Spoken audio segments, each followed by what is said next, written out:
Pronto, galera. Ó, então a gente vai dar procedimento, tá? Procedimento à aula de supositórios e óvulos, né?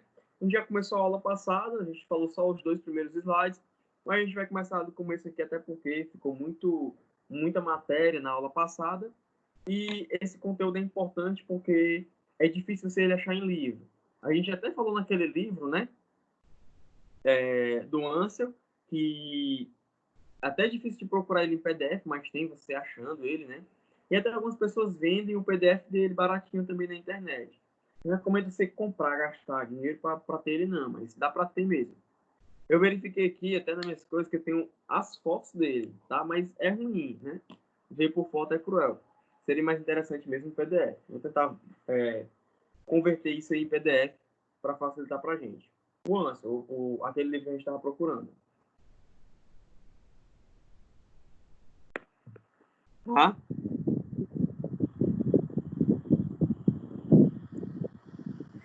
Aqui.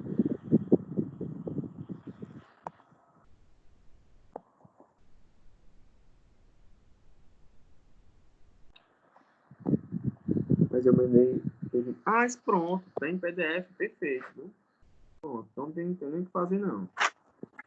PDF agora é só um abraço.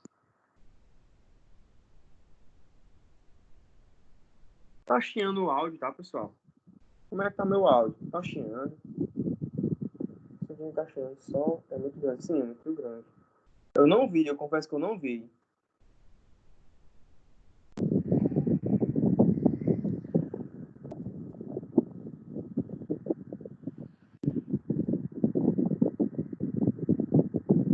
Pelo drive, sim. Sim, como é que tá o áudio? Tá chiando, tá normal? Tá chiando um pouco, como se tu estivesse perto do ventilador. Não, nem tô. Eu acho que essa chiada aqui é do. É o próprio computador, mas peraí.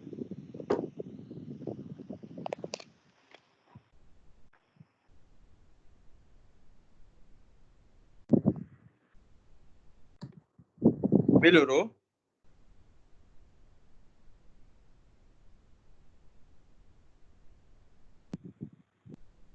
Não. Pessoal, fala alguma coisa, se tá bom, se tá ruim. É porque só dá pra saber se tá bom ou se tá ruim quando tu fala. É. Tá chiando, professor, um pouquinho. Eu tô vendo a interferência de algumas aqui, peraí. Pronto, agora tá bom, normal. Às vezes alguém entra, aí ele fica Tipo uma ventiladorzinha, como se fosse um ventilador próximo. Não tem nem ventilador ligado. Então eu acho que é a interferência de algum áudio. Deixa eu desligar o áudio pra vocês. Pra ver aqui.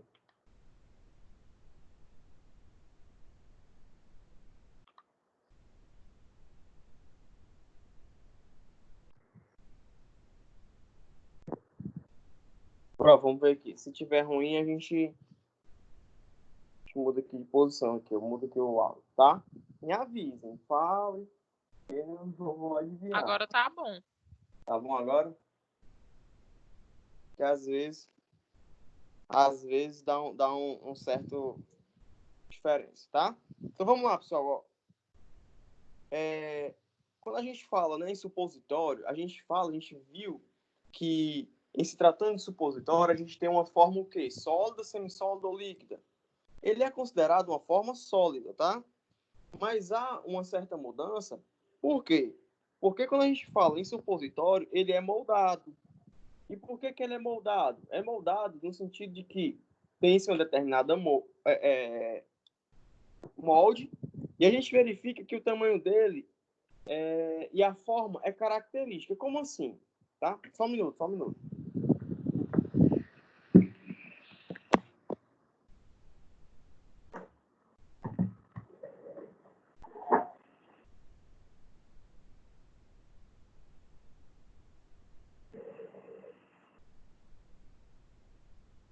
Pronto. Então, ó, quando a gente fala aí no supositório, Existem algumas características importantes a lidar com ele, tá? E quais são elas? Primeiro, que quando a gente fala, né, em supositório, nós temos que ter a noção de que supositório é uma forma farmacêutica. A gente já falou várias vezes que é uma forma farmacêutica. Mas, professor, por que que o supositório ele é interessante ser como forma de farmacêutica? A gente vai já entender nas vantagens, tá? Mas existe a definição do que é supositório. Na prática clínica, há a possibilidade, por exemplo, de um médico ele pegar um comprimido que seja facilmente diluível e colocar esse comprimido no reto, por exemplo, de uma criança, né? Isso acontece na prática clínica.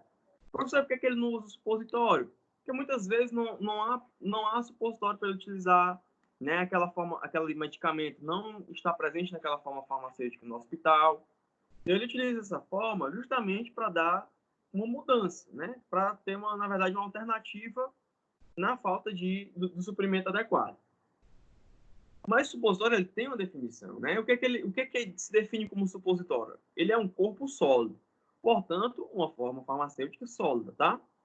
Tem vários pesos, várias formas dele, tá legal? O formato dele é adaptado para introdução no reto, tá? Professor, só pode utilizar supositório no reto? Não. Alguns supositórios eles são utilizados na vagina, em algumas infecções vaginais, em até outros orifícios, como até o uretral. Qual é o da uretra? No homem é o canal, né, por onde sai a micção, e na mulher também, tá bom? E tem como utilizar um supositório, por exemplo, da uretra? Sim, alguns são feitos bem finos. A gente vai ver a técnica correta hoje de se aplicar um supositório. E dessa forma o cara poderia colocar assim na uretra, tá? Tá bom? Como é que ele age? Em geral, que você não imagina como um supositório pode funcionar. Em geral, pessoal, ele se funde. O que é fundir? Olha só, na natureza nós temos 3 estados físicos: o sólido, o líquido e o gasoso. Existe um 4º estado físico que a gente não estuda, né? Por exemplo, se eu lhe perguntar, o gelo está em qual estado físico? Vai me dizer que está no estado sólido. Se eu lhe perguntar, a chuva, está caindo a chuva, está no estado o quê? Líquido. Se eu perguntar a você, a neblina, você vai lá para Guaramiranga, aquela neblinazinha bem friinha, está em qual estado físico? Vapor, gás, né? Mais um pouquinho se tornaria gás. Mas se a gente acender um fogo, tá? O fogo lá do fogão, de uma fogueira, qual é o estado físico do fogo?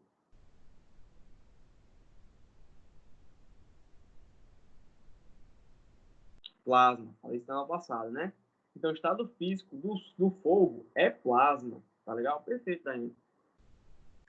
A gente não estuda muito esse 4º estado físico, tá? Ele fica mais, né, para outros setores mesmo, tá bom? Então, ó, quando a gente fala em supositório, há uma transformação de estado físico. E qual é essa mudança? Ele passa de um estado sólido para um estado líquido. É a partir do estado líquido que há a absorção do princípio ativo e de outros ingredientes que estejam no supositório, tá? Mas por que isso acontece? Porque eles passam pelo procedimento chamado de fusão. O que é fusão? É a passagem do estado sólido para o estado líquido, beleza? Então, como é que isso acontece, professor? Pela temperatura, né? Se você pegar, por exemplo, um cubo de gelo e esquentá-lo, você vai ver que, com o tempo, ele vai virar líquido. E qualquer outra coisa também. Até o ferro, ele tende a se transformar líquido em altíssimas temperaturas.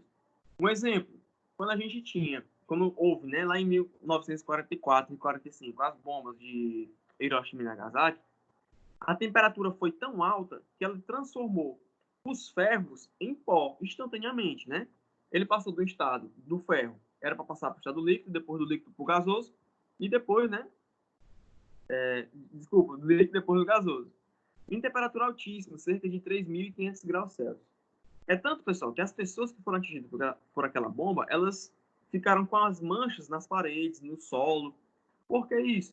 Porque a transformação do estado físico do corpo delas foi muito alto devido à altíssima carga energética, né? O calor que foi gerado, tá bom? Professor, mas de onde é que é proveniente esse calor que vai transformar o supositório de sólido para líquido do nosso próprio corpo, tá, pessoal? O reto, ele é um ponto de averiguação de temperatura. Nós temos alguns pontos de averiguação de temperatura. Quais são eles? Ó?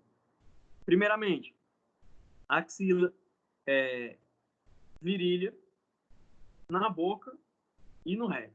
Na virilha, professor, eu nunca vi. Sim, na virilha ele tem pente também. Só que é muito impreciso. Em escala de precisão, o menor na axila, seguidamente da boca e seguido do reto. Então, o reto ele vai proporcionar uma averiguação da temperatura mais fidedigna com a realidade, tá? Mas geralmente, né, a gente só utiliza essa via em bebês, né, em crianças, né? Só mesmo em bebê, em criança a gente já coloca na boca mesmo. Tá bom, pessoal? Tranquilo? Então, o calor proveniente ali do reto, ele vai transformar o supositório na forma líquida para ser o quê? Absorvido. Beleza? Professor, e esse supositório pode ter o quê? Ó? Nele pode ter, né, um efeito protetor, pode ter um efeito paliativo, e a ação dele ou pode ser no local, ou pode ser o quê? Sistêmico. Qual é a diferença de efeito local e efeito sistêmico? Efeito local, como o nome já está dizendo, né? É o efeito no local. Por exemplo, o cara tem determinada hemorroida e ele está ardendo, está doendo muito.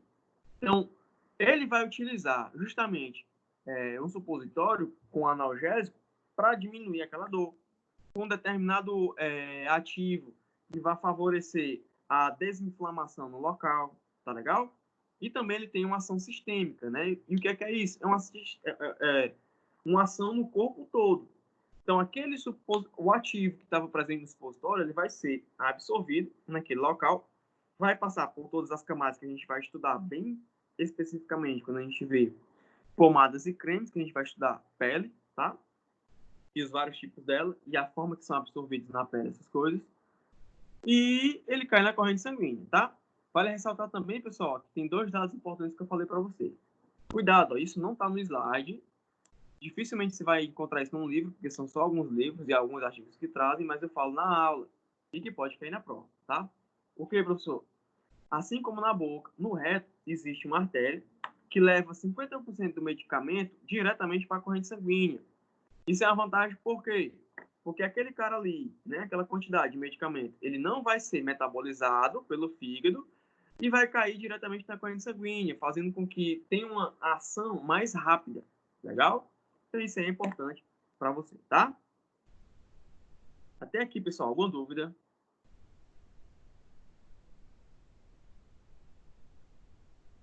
O restante, ele continua sendo absorvido normalmente como se fosse pela pele, tá, Catarina? Então, por exemplo, ele tem um efeito, né, no local, parte dele vai ser absorvido para a corrente sanguínea também, mas vai passar por todas as fases, tá?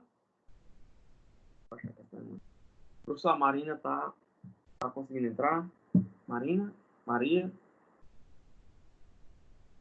Não tá conseguindo, né? É Maria? Maria o quê?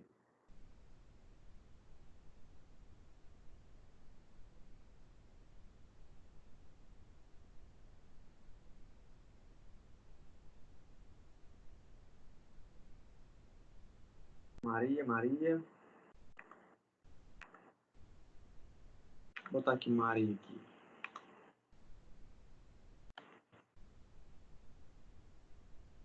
Ah, tem a Maria Isabelle.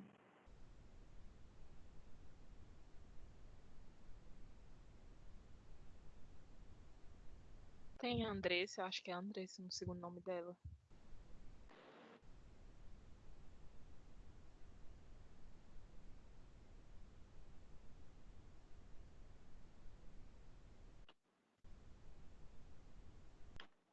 Deixa eu ver aqui o nome. Deve ser a Maria Andressa. Deixa eu ver aqui. É Maria Andressa. Maria.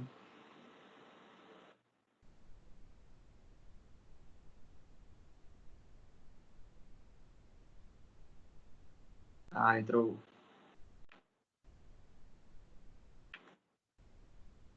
Ela tá aqui na. Pronto, deu certo. Bem-vindo aí, deixa eu ver se tem mais alguém aqui.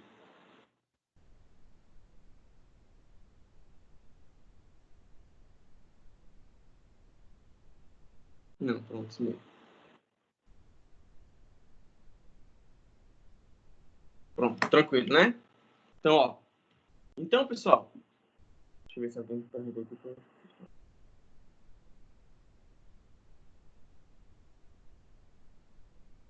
Deu para entender, Catarina? O restante ele vai ser absorvido normal, tá? Pelo trato gastrointestinal, normal, tá? Uma artériazinha que vai levar para o fígado, lá tem o metabolismo de primeira passagem, aí só depois cai na corrente sanguínea, tá bom? Mas uma parte cai diretamente no sistema circulatório. Tem nome? Então ele passa pelo fígado. Uma parte passa e outra parte não. Outra parte cai direto na corrente sanguínea. Então ele é considerável. Então ele. Mas como assim? Então ele é de primeira passagem ou não é? 50% tem o metabolismo de primeira passagem, 50% não tem o metabolismo de primeira passagem. Entendeu?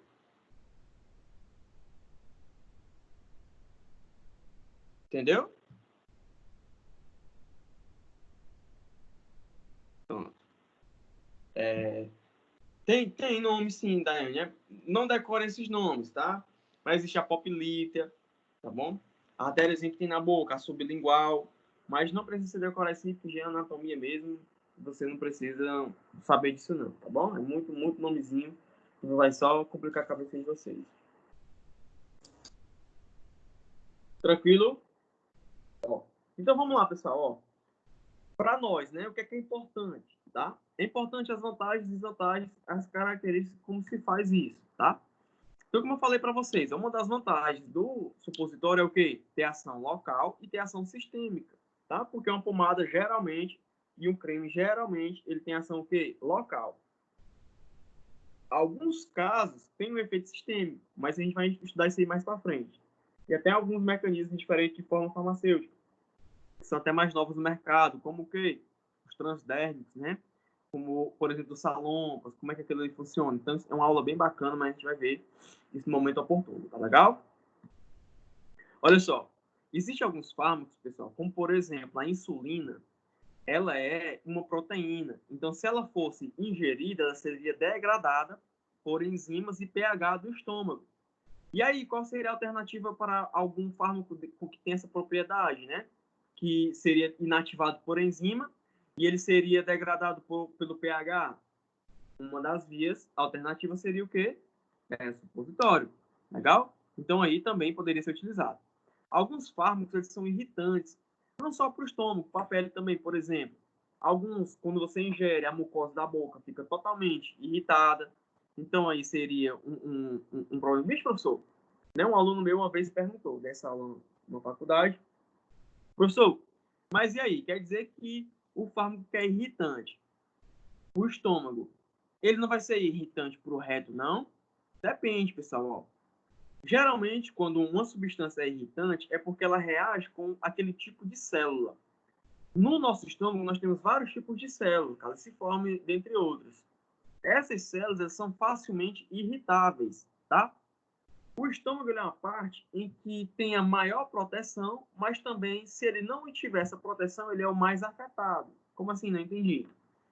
O nosso estômago, ele tem um formato de um feijão, né? Ele é curvo, tá bom?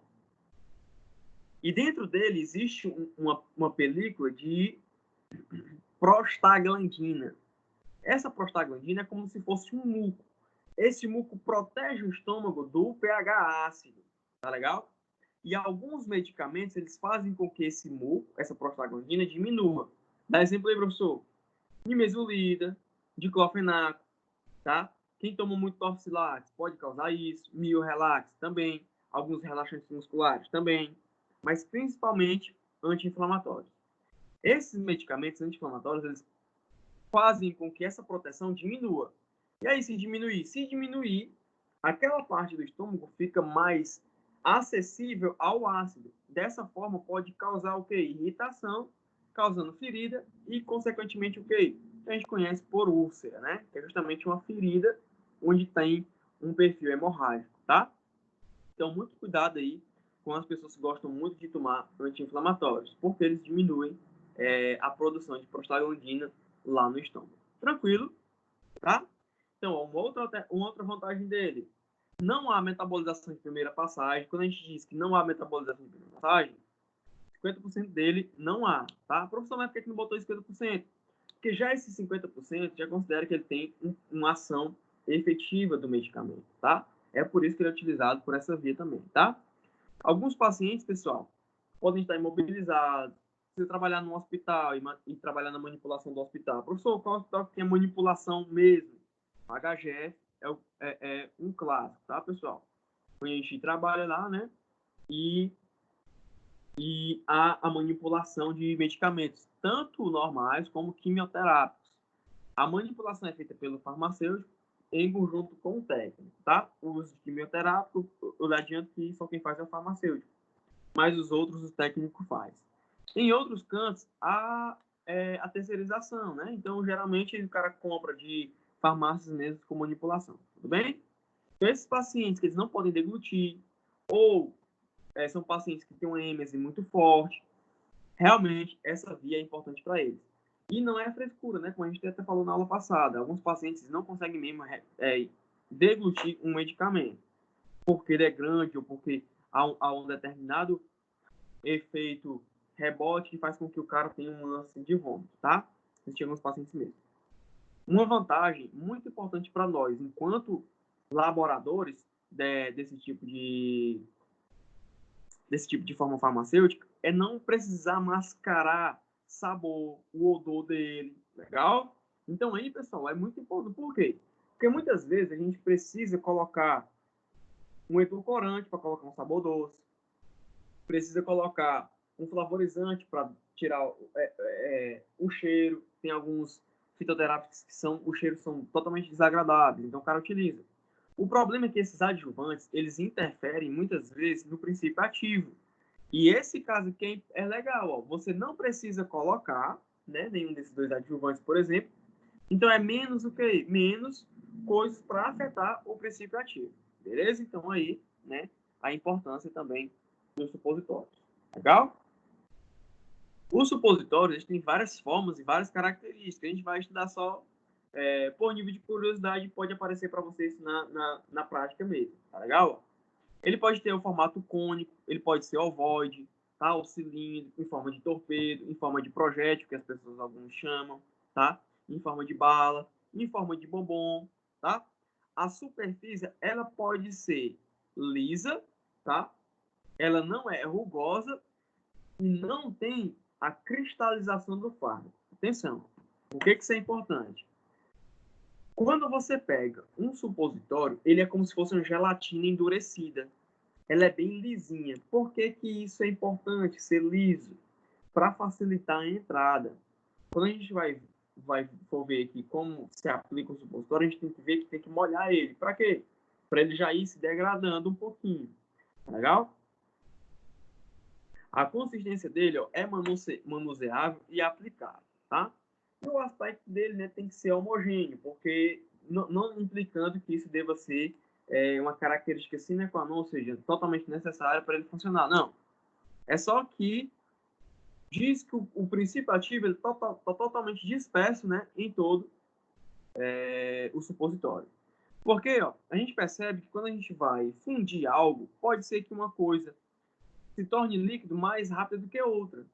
E se não tiver bem homogêneo o princípio ativo, pode ser que haja menor absorção do que seja necessário. E isso implicaria em quê? O médico dizer que aquele supositório não está funcionando, aí ele troca o medicamento por outro, sendo que o primeiro já estava funcionando, entendeu? Então isso aí é muito importante também como vantagem, tá?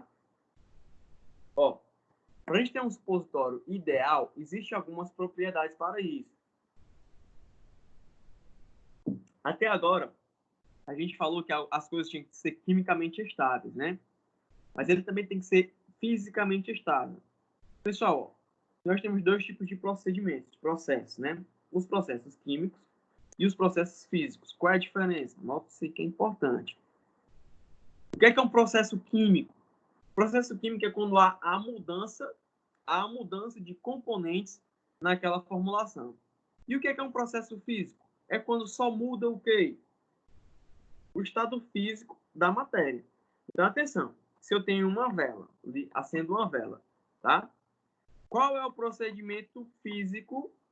Desculpa, o que é que está acontecendo?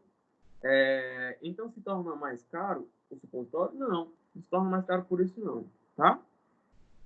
Na verdade, produzir supositório é até mais barato.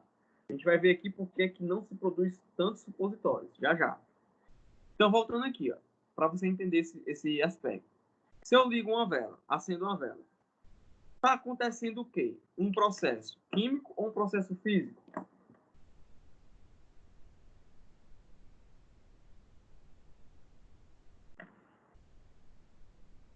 O que pode dizer? Na vela está acontecendo um processo físico ou um processo químico?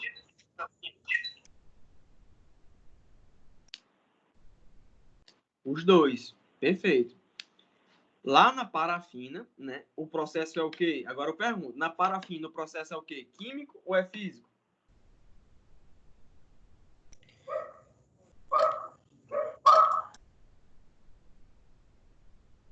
Hein? Onde é que acontece o processo físico? Físico, exatamente. O processo físico na parafina, né? Parafina é sólida.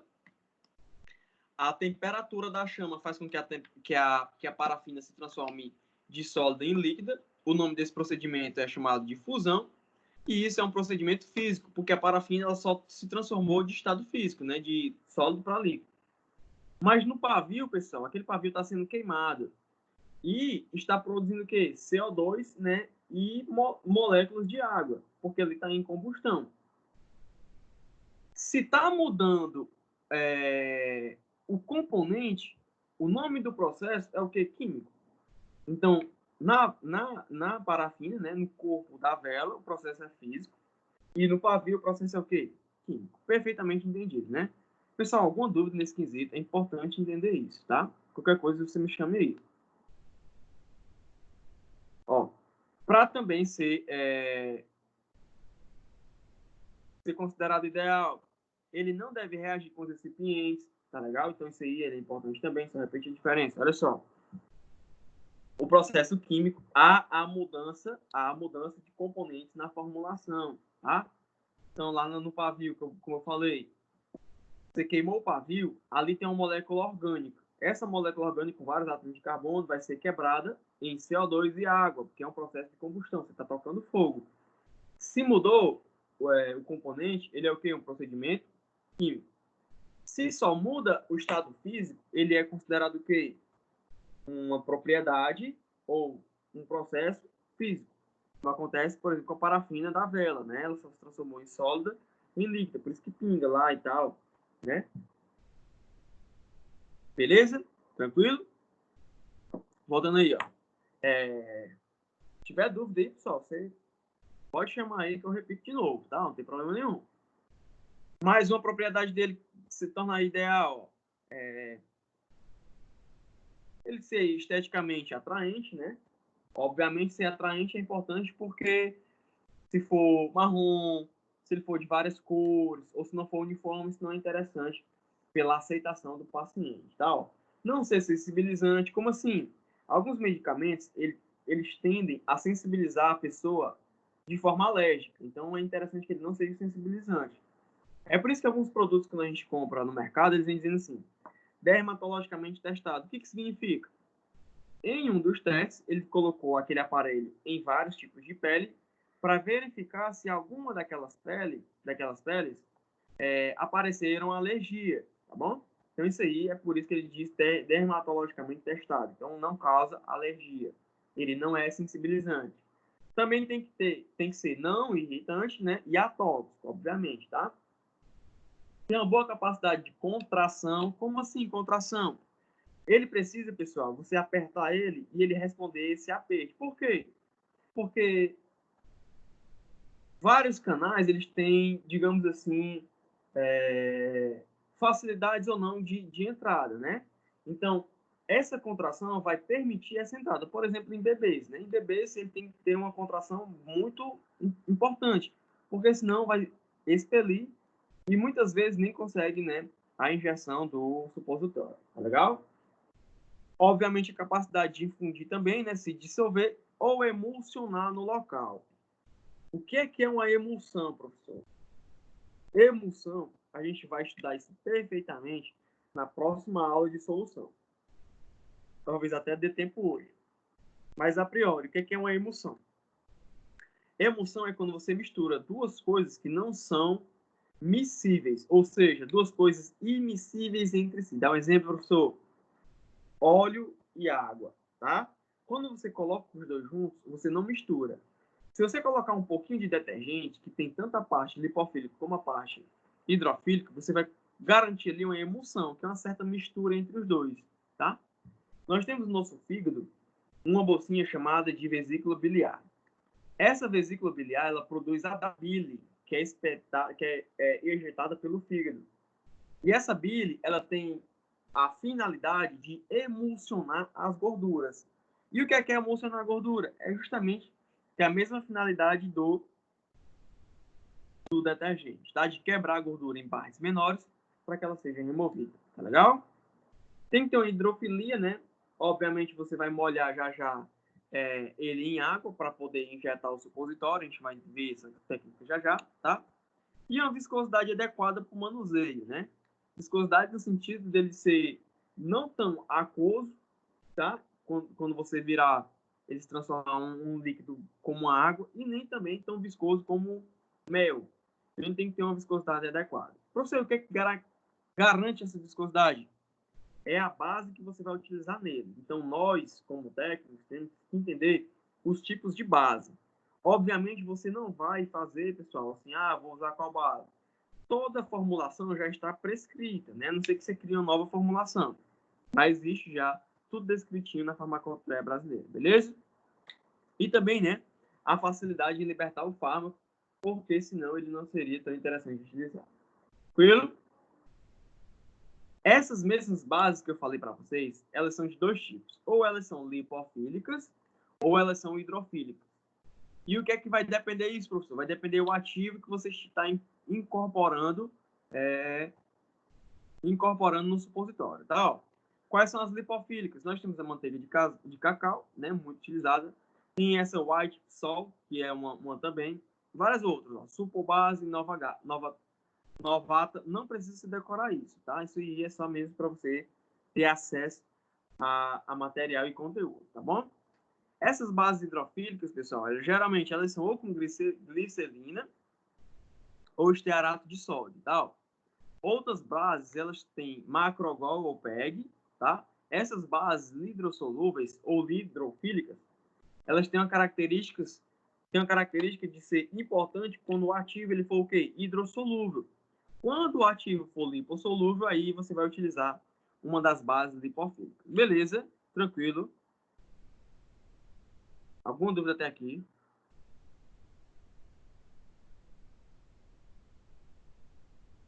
Alberson, Oi. e o uso contínuo, ou uso assim, o que que acontece se eu ficar usando? Causa alguma irritação, alguma coisa? Não. O que você pode acontecer é uma dessensibilização ao medicamento, né? A gente sabe que farmacologicamente, quando a gente toma muito um determinado medicamento, ou você toma, se você tomar em grandes doses, essa dose ela é tóxica, tá? Então ali vai causar uma toxicidade no local e até sistêmica. Mas quando a dose é curta e por um período prolongado, o que é que pode acontecer? Uma dessensibilização. Aquele medicamento ele não tem mais a potência que ele deveria ter, entendeu? Então sempre precisar de doses maiores para ele funcionar. Então o maior problema em usar doses repetidas é justamente esse, dessensibilização daquele fármaco, tá bom? Tranquilo? Então vamos aí, ó. Essas bases lipofílicas, pessoal, têm características, ó. Quais são elas? Elas devem fundir a uma temperatura próxima de 37 graus Celsius. A partir de quanto uma pessoa está considerada febril? Quem pode me dizer?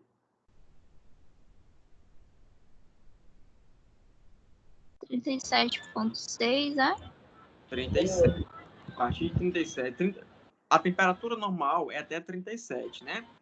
Aí, a partir de 37, vem os estados febril, pouca febre e febre alta, tá?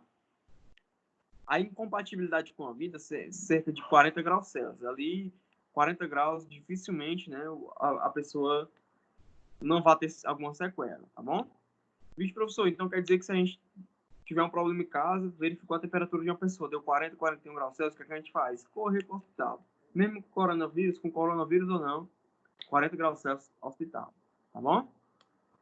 É tanto, pessoal, que uma pessoa, isso é mais pessoal da enfermagem, né? Critério de urgência e emergência. A pessoa tá chega no hospital, 42 de febre. O analgésico, só e o antitérmico, não age tão rápido. Então, o cara é colocado dentro de uma banheira de gelo, entendeu? Para baixar drasticamente a temperatura dele. Quando não tem essa banheira de gelo, né, porque a gente sabe que os hospitais da gente são bem defasados, o que acontece? O cara vai lá, pega a ervilha congelada, coloca a ervilha congelada, vai na cozinha, pega tudo que tem de gelo lá e coloca no cara, entendeu? Eu já vi isso fazer em hospital, mesmo com ervilha, carne, cobre o cara de gelo para a temperatura baixar, beleza? Além disso, ele tem que fundir em cerca de 10 minutos, né? Porque senão o princípio ativo ele vai ficar preso. Um soro gelado também, mas soro gelado é muito fraco nesse sentido. Pessoa com 42 de febre realmente tem que jogar o gelo no cara mesmo, entendeu?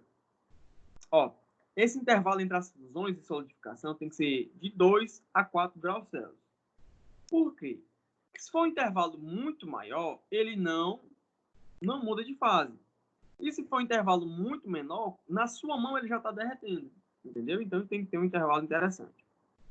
A gente já falou sobre a viscosidade, né? Porque para quando ele transformar-se em líquido, ele não sair se esvaindo normal e também ele não ser muito grosso, tá?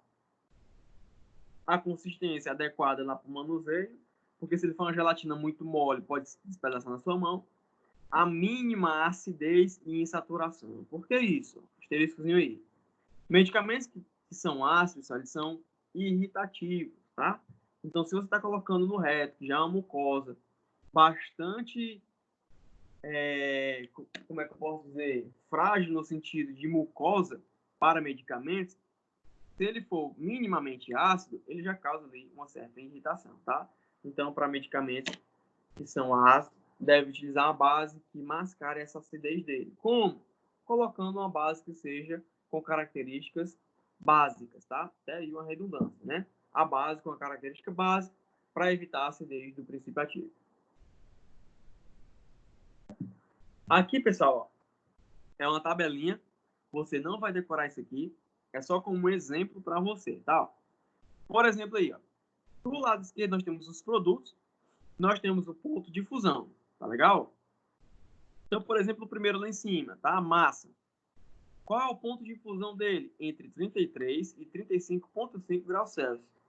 Então, dependendo da temperatura que você queira que fundicione, né, o seu supositório, você vai utilizar um dessas bases, tá? Então, aí, ó, tem vários aí exemplos para você, tá? Outro aqui também, ó.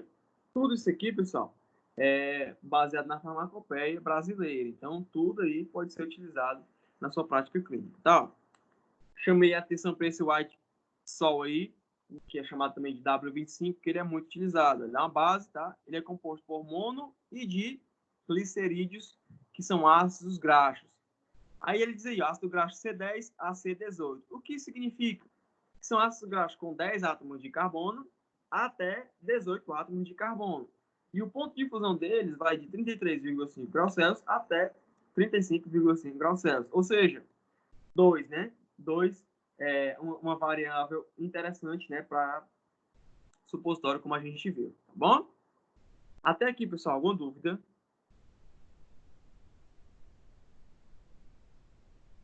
Tranquilo? Algumas formulações, ó, é importante você saber também que o farmacêutico ele pede você colocar algumas lecistinas, alguns polissorbatos, até mesmo cera de abelha utilizada, tá? Porque eles são já verificados que eles são interessantes e também ajudam na absorção do princípio ativo por via retal. Então, também, dessa forma, é importante o cara utilizar lá no supositório. Professor, como é que o cara descobre um negócio desse? Aí, pessoal, eu não sei não. Ele testou, né? Foi testando aí para ver o que absorvia, né? Então, até ele saber que cera de abelha, por exemplo, facilitaria a absorção por via retal, são vários estudos, né? Então, aí, realmente, eu não consigo... Eu não sei da história de onde vem a cera de abelha. Sei que ela é bastante utilizada na formulação da base, tá bom? Olha aí, ó. Quais são os adjuvantes geralmente utilizados em supositórios? A gente tem, ó, corretores de ponto de fusão, né? Isso aí é até claro para nós que o ponto de fusão é a propriedade física mais importante na utilização do supositório, né? Porque ele precisa fundir para ter a sua ação, tá? Corretores de viscosidade, porque se ele fosse muito líquido, você tem que colocar um agente de viscosidade.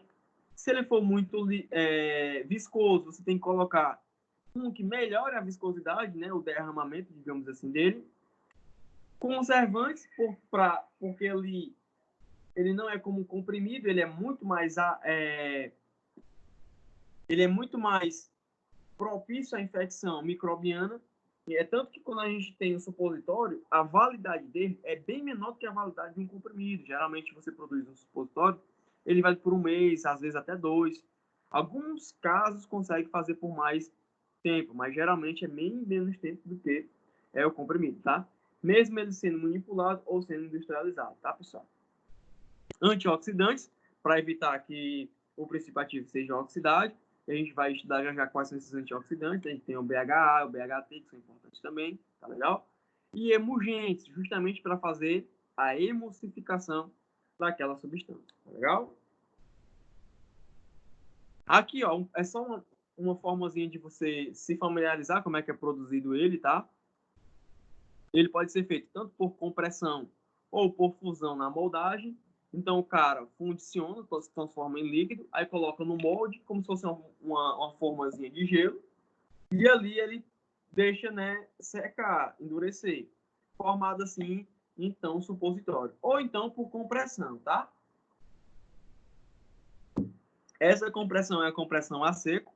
Da medida que o cara vai comprimido, o coelho ele vai lançando um jato para solidificar o supositório já sair no formato para ser utilizado. Aqui, ó, a gente percebe como tem as máquinas, né, os moldezinhos para fazer o supositório. Ó. Essas duas partes aí, pessoal, elas se encaixam. Aí o cara coloca por esse buraquinho de cima aí o material, né, que foi produzido, foi manipulado. E ele leva, né, para solidificação, tá? Ó, é importante a noção desse supositório aí, que um dos fatores da qualidade que você vai verificar é o fator de densidade. E o que é esse fator de densidade? Você vai verificar as duas densidades. Ó. Olha só. Você vai pegar a densidade do ativo e a densidade do veículo. Tá? Esse fator de densidade é a divisão da densidade do ativo para a densidade do veículo. Então, está bem explicadinho aí. Ó. DIA sobre DV. Então, essas duas diferenças aí dá justamente a densidade. Tá? Professor, essa outra fórmula do lado aí, ó. A gente sabe, pessoal, que a densidade é a massa sobre o volume. Então, se o fator de densidade é a densidade do ativo sobre a densidade do veículo, também pode ser calculado como a massa do ativo sobre o volume do ativo, dividido pela massa do veículo, dividido pelo volume do veículo. Professor, não entendi. Pessoal, o que é densidade? Densidade é a massa sobre o volume. O fator densidade é a densidade do ativo sobre a densidade do veículo. É só uma substituição na fórmula. Em vez dele chamar de dA, ele chama de quê? De MA sobre VA. Ao invés dele chamar de DV, ele chama de quê? De MV sobre MVV, tá? Aí é só uma forma diferente dele ser chamado. Mas como é que a gente calcula a densidade? O fator densidade, na verdade, densidade do ativo sobre a densidade do veículo.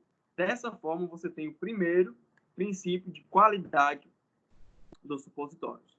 Beleza, tranquilo. Alguma dúvida até aí, pessoal?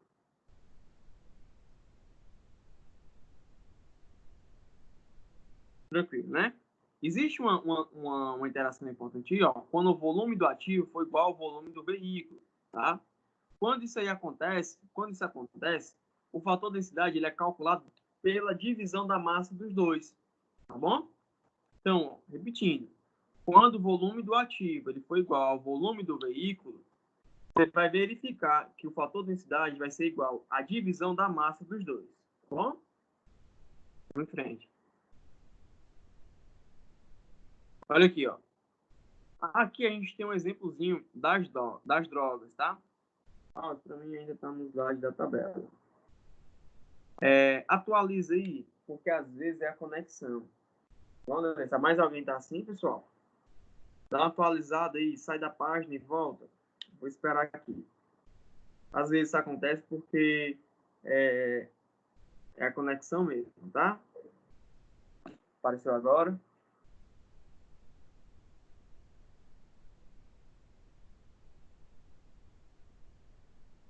Isso às vezes acontece por conta, você vê geralmente no celular, né? Quando aconteceu isso, estava no celular ou estava no computador? Deu certo? Pronto.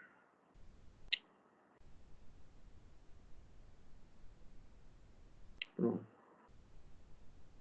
Pronto. É que às vezes isso acontece mesmo, tá? Normal, só variação da conexão. Vamos aqui devagarzinho aqui para acompanhar aí. Qualquer coisa, chama de novo, tá? Pessoal, aqui tá uma formulaçãozinha. Professor, como é que eu vou saber isso? Pessoal, farmacotécnica é receituário de bolo, tá? Então, você calculou a densidade de um, tem a densidade do outro, você verificou o fator densidade. Aí existe uma tabelazinha, ó.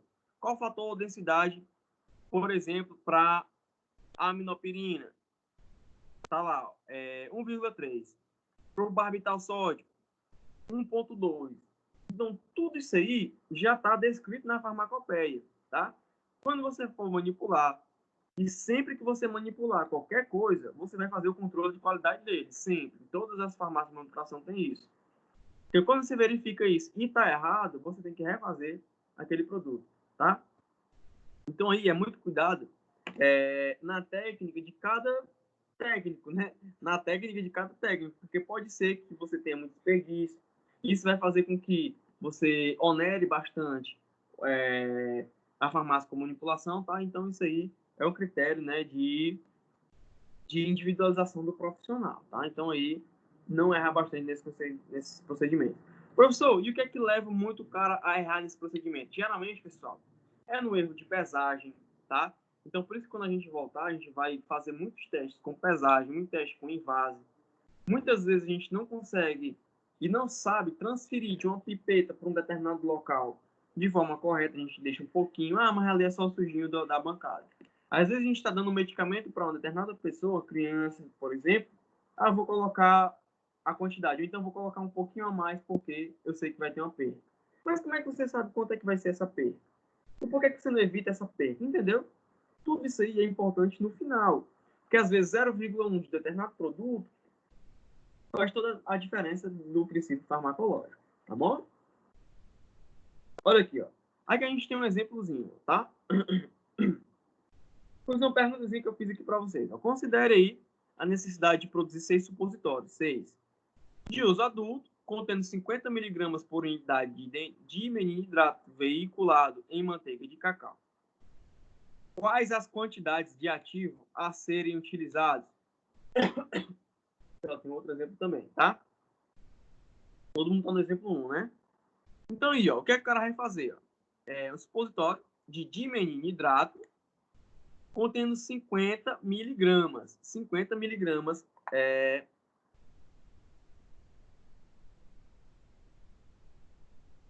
de dimetilhidrato veiculado em manteiga de cacau. Qual é o volume, quais as quantidades de veículo e de ativo a serem utilizados? Como é que a gente vai saber isso aí, ó? Pessoal, o que é o fator densidade? O que é o fator densidade? O fator densidade é a densidade do ativo sobre a densidade do veículo, tá bom? Quando os dois são igual, é a massa do ativo sobre a massa de quem? Do veículo. A gente está falando de dimetilidrato. Ó. Localiza para mim sem eu dizer, tá? Na tabela, quanto é o fator de densidade da manteiga de cacau com dimetilidrato? Todo mundo tem que entender isso aqui, é muito importante. Qual é o fator de densidade?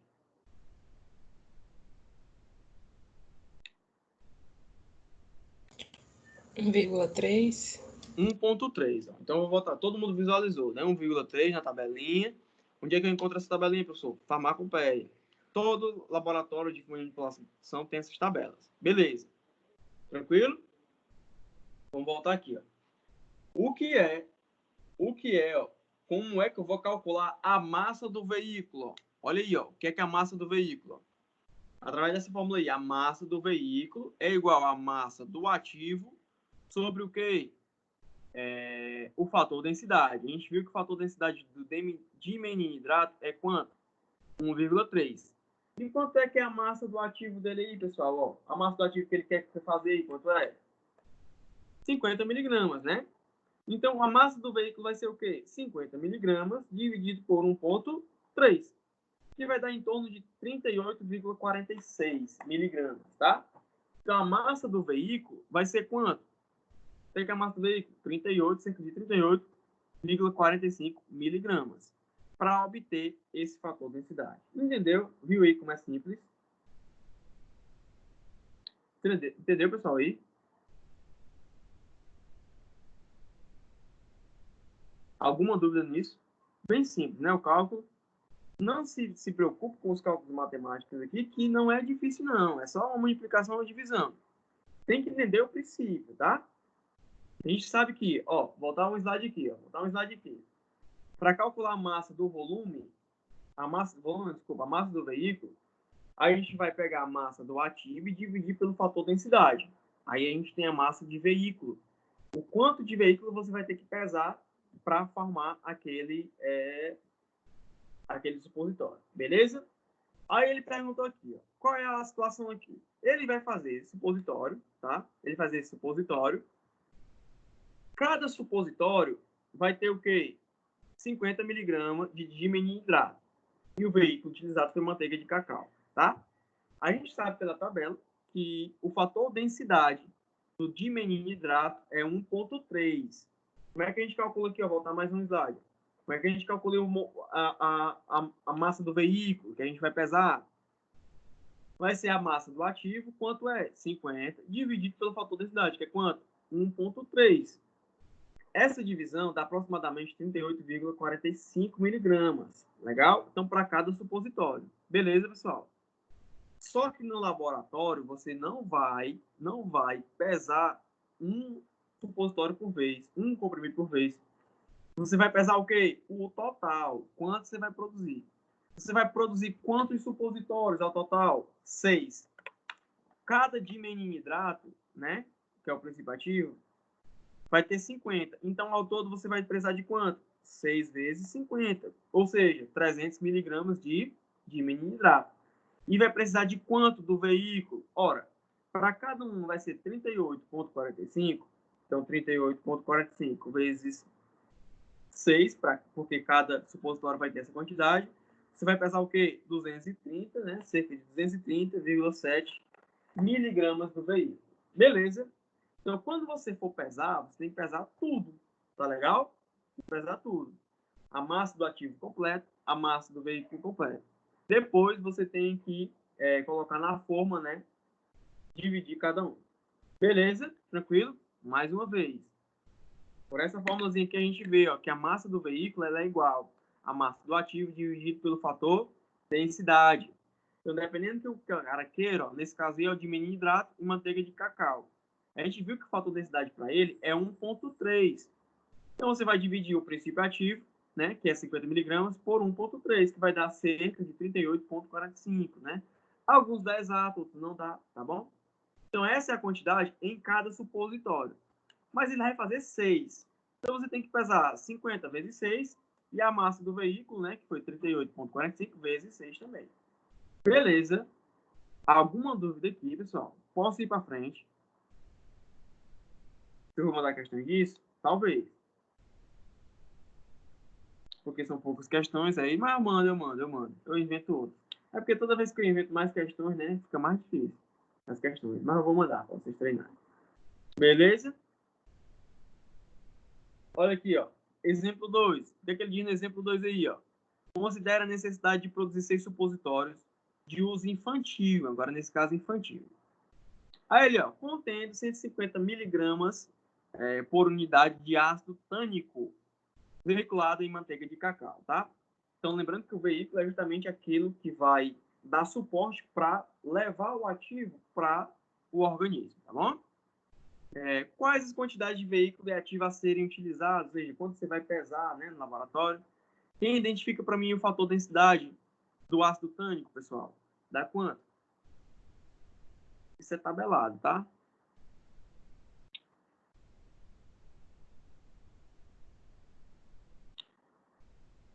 Quanto?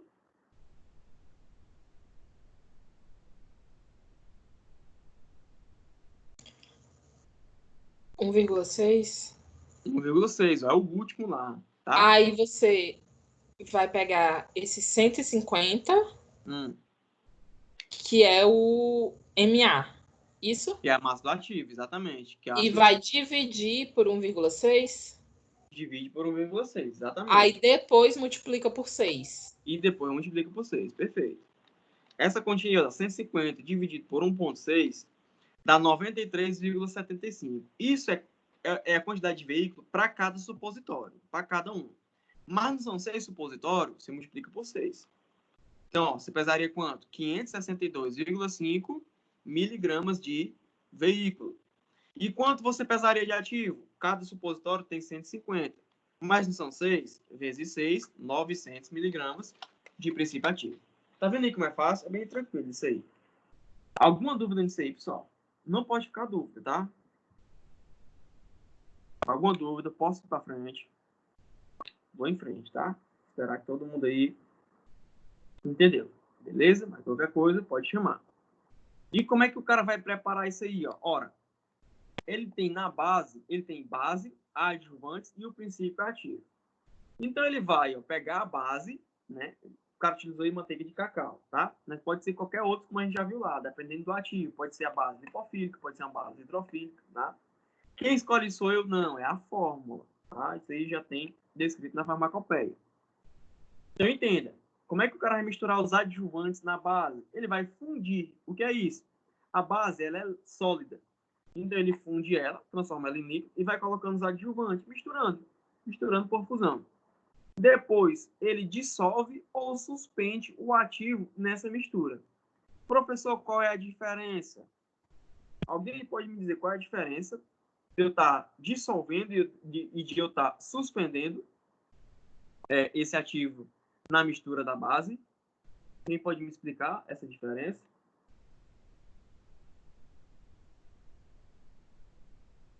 Questão de prova. Dou-lhe uma, dou-lhe duas, dou-lhe três. Ó, é assim, pessoal, ó. Quando você dissolve algo, significa que as partículas que tem tanto na base como no ativo, elas são quimicamente semelhantes, legal? Mas quando você suspende, significa que você não consegue dissolver, ou seja, eles são quimicamente não semelhantes, tá? Então, suspender significa que você vai colocar aquilo ali particulado no meio. E dissolver, você realmente está dissolvendo total aquela quantidade de ativo naquele veículo, tá bom? Depois disso, ó, de dissolver ou de suspender, né, dependendo das propriedades físico-químicas deles, você vai moldar, colocar aquele moldezinho e depois solidificar, tá? Aí está preparado o supositório. Professor, tem tamanho fixo supositório? Não. Pode ser do tamanho que o farmacêutico achar interessante, né? O problema é que ele tem que levar em consideração a quantidade de veículo e de princípio ativo no local. Muitos deles têm que ser maiores, outros têm que ser menores, tá bom? Então vai depender justamente das massas das substâncias que foram utilizadas, tá bom? Então aqui, ó. Pessoal, quando a gente fala também nisso aí, por favor, explique de novo sobre o suspender. Eu esperei. Ó, Dissolver ou suspender. Quando é que a gente vai dissolver? Quando eu pego um copo de... Quando eu pego açúcar e coloquei na água, tá? Mexo com colher e tal. O que é que eu tô fazendo com açúcar na água? Tô dissolvendo açúcar na água. Beleza? Mas quando eu pego, por exemplo, areia e coloco areia dentro de um copo com água e misturo, aí a água fica o quê? Turva por conta da areia. Eu consegui dissolver a areia na água? Não. O que foi que eu fiz? Eu suspendi a areia na água. Então, o procedimento de suspender é quando você mistura algo em outra coisa que é quimicamente não semelhante, que não consegue se dissolver, tá? Exemplo, areia na água, tá legal? Limalha de ferro, né? Pozinho de ferro em água, não consegue dissolver também.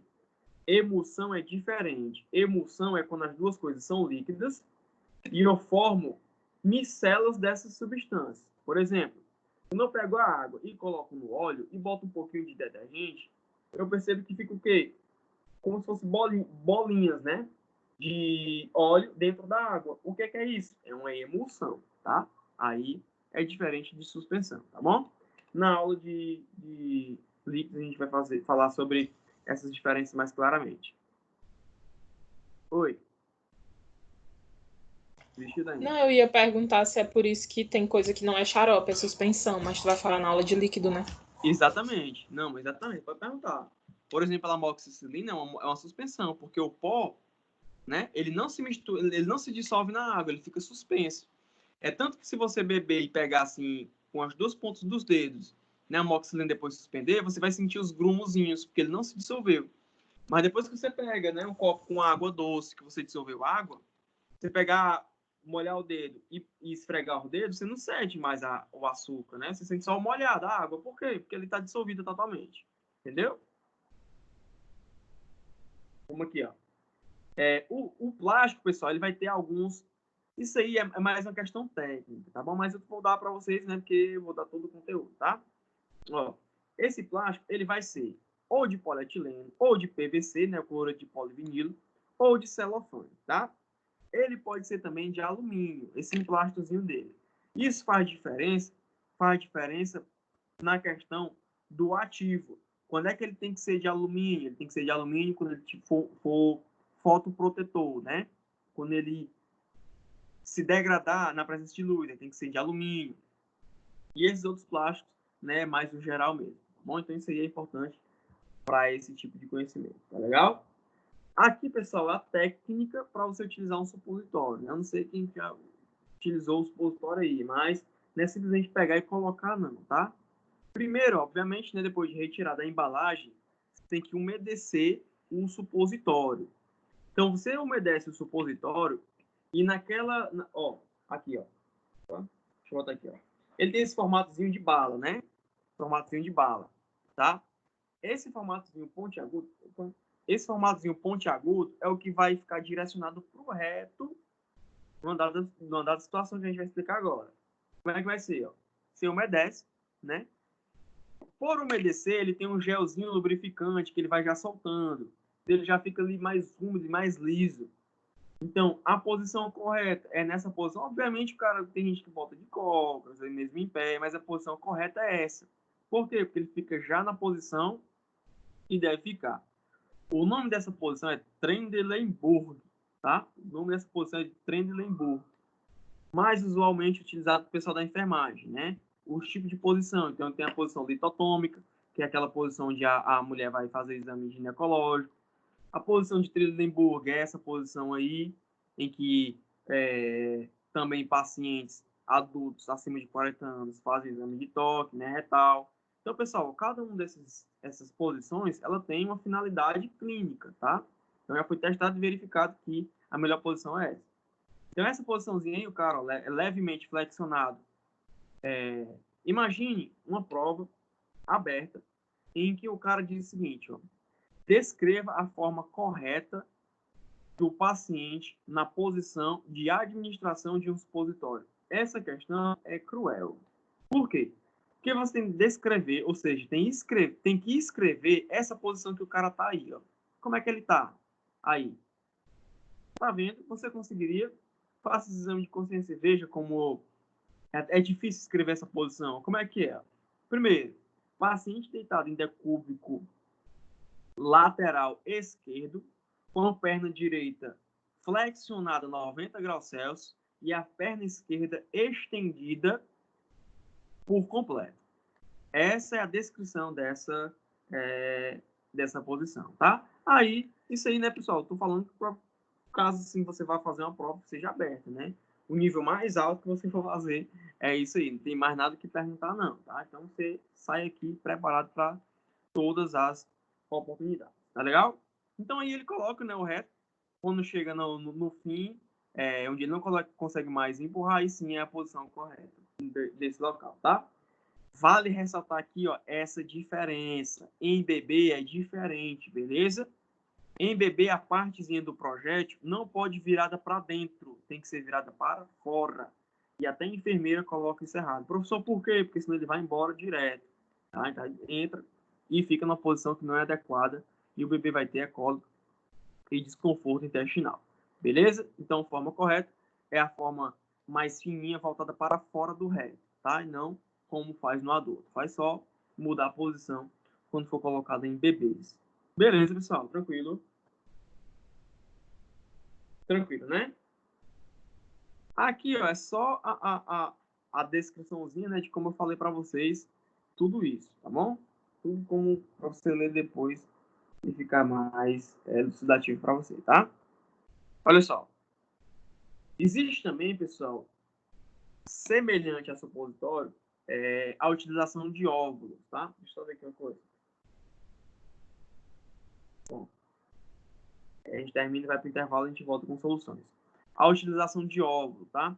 O que é o óvulo? O óvulo é também uma fórmula farmacêutica, mais utilizada por via vaginal. Ele é como se fosse um óvulo mesmo, tá? Produzido, né, pelas mulheres. E ele é utilizado com um caninho. Esse caninho, ele carrega esse óvulo até o colo do útero. Esse óvulo, ele é bem macio. É como se ele fosse um ovo cozido duro, tá? Só que ali, quando ele entra na mucosa, ele se desmancha. Professor, o que pode ser veiculado nesse óvulo? Geralmente, antibióticos, antifúngicos e anti-inflamatórios, tá? Por que ele é utilizado? As mesmas vantagens do óvulo são as mesmas do supositório. Vou repetir, ó. As mesmas vantagens de um são do outro, tá bom? E qual seria, por exemplo, a vantagem do óvulo para um creme vaginal? Tá? O cara vai usar o creme vaginal. Aí vai utilizar o mesmo princípio ativo, só que no formato de óvulo. Por quê? Porque a liberação dele é mais prolongada. É uma questão mais farmacotécnica mesmo, né? Muitas mulheres reclamam que quando eu coloco, por exemplo, o creme, se suja toda, ele volta, desce. Realmente desce por quê? Por efeito da gravidade normal, tá? E o óvulo não. O óvulo ele se desmancha no local e ele não tem aquelas peculiaridades do creme, de descer, de sujar a calcinha, de ter que usar o absorvente quando utilizar ele, tá? De ser incômodo. Muitos cremes, eles são irritativos e o óvulo não é. Então, nesse caso aí, ele tem uma certa vantagem em relação aos cremes, beleza? Mas todas as características do óvulo são iguais às dos supositórios, beleza? Tranquilo? Para a gente finalizar aqui, ó, para ir para o intervalo, pessoal, é fundamental a gente entender isso, porque a gente vai fazer sempre isso no laboratório de farmacotécnica quando a gente produzir um produto, tá? Ó, que é a avaliação, né, o controle de qualidade. E como é que a gente controla a qualidade de supositório e óvulo? Primeiro, características organolépticas. Quando o cara fala em característica organoléptica, ele está falando em quê? Em cor, em odor, em aspecto, tá? Você vai verificar o ensaio de peso. É aceitado, ó, coloca o seu caderninho, isso é importante, é aceitado uma variação de 5%, ou para mais ou para menos, tá? Então, se você pesou ali supositório, né, era para ser 10 miligramas, e um pesou 11, outro pesou 12, outro pesou 7, tá dentro da faixa do ensaio. Então, ali passa no controle de qualidade, tá? Agora, se tiver 25, se tem os que era para ter 10, aí tem 2, aí já foge, né, do controle. Beleza? A identificação e a dosagem também, né? Você vai dosar o princípio ativo. Vê aí que a variação pode ser até grande, até 10% da dosagem. Por quê? Porque tem justamente aquela condiçãozinha, né, de cair diretamente na corrente sanguínea, 50% dele, e por isso aceita-se uma variação maior do princípio ativo, tá? O ensaio de resistência, né? Porque ele, ao cair no chão, ele não pode se quebrar, ele tem que realmente ser como se fosse uma bolinha de gude não, aquelas bolinhas de borracha, né? Caiu no chão, ele sai pulando. Esse é o ensaio de resistência. O comportamento dele frente à fusão, né? Ele tem que se dissolver perfeitamente. E a liberação do fármaco, né? Isso aí, esses dois últimos, eles só são feitos através de uma máquina, justamente essa que está aí, tá? O comportamento de fusão, né? Que ele vai simular a temperatura retal. E a liberação do fármaco, como se fosse a dissolução também no local. Beleza, pessoal? Tranquilo. Aulazinha super de boa, né? De supositório. Alguma dúvida nessa aula? Mas, Besson, viajantes. Oi. ele não tem metabolismo de primeira passagem, né? 50% não. Aí Por quê? Porque ele já cai direto aonde? Cai na corrente sanguínea diretamente. 50% Pelo... no reto. Quando você coloca no reto. Mas ele não é... A gente tá falando de supositório? Supositório. É porque eu pensava que era do óvulo. Não, supositório. Ah... Catarina, Entendi. os adjuvantes, eles são iguais, tá? Iguais aos das formas sólidas, porque ele é considerado uma forma sólida, beleza? Então, diluente, celulose microcristalina, tá? Então, todos eles podem ser utilizados também. Estearatos, deslizantes, beleza? Então, todos eles são considerados iguais, tá?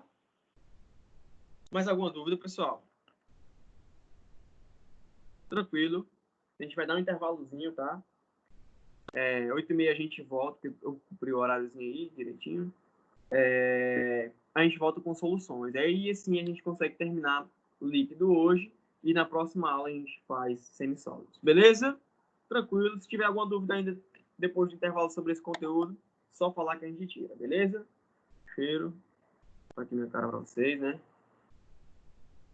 Até já, tá? Tinha Ana vai mandar tudo pra sala já. Tá? Voltem na hora. Parar de gravar aqui.